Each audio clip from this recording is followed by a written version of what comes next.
Bangla news চ্যানেলের পক্ষ থেকে আপনাদের স্বাগতম জানাচ্ছি। নিত্য নতুন বাংলা সংবাদ পেতে আমাদের চ্যানেলটি সাবস্ক্রাইব করে রাখুন। চঞ্চল চৌধুরী এবার চোরের চরিত্রে।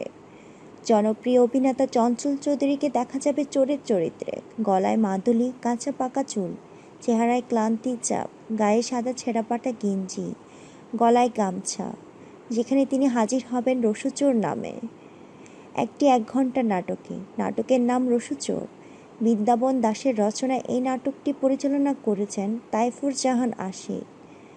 বৃহস্পতিবার থেকে নাটকটির শুটিং শুরু হয়েছে। চঞ্চল ছাড়াও নাটকের বিভিন্ন চরিত্রে অভিনয় করেছেন শাহনাজ খুশি, আখম হাসান, প্রাণ রায়, আল মনসুর প্রমুখ। নির্মাতা সূত্রে জানা গেছে, চ্যানেল চূড়ান্ত না হলেও রসুচোর নাটকটি আগামী ঈদে একটি বেসরকারি চ্যানেলে প্রচার হবে।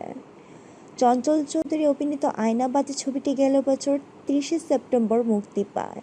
মুক্তির পর থ্রিলারধর্মী এই ছবিটির সুপার ডুপার ব্যবসা সফল হয়। শুধু বাংলাদেশেই নয়, বিশ্বের বড় বড় চলচ্চিত্র উৎসবও ছবিটির প্রশংসা কুড়ায়।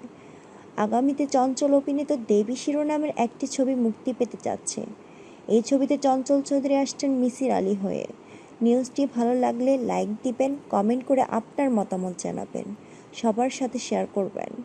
আর আমাদের পরবর্তী ভিডিওগুলো পেতে অবশ্যই সাবস্ক্রাইব করে রাখুন। ধন্যবাদ।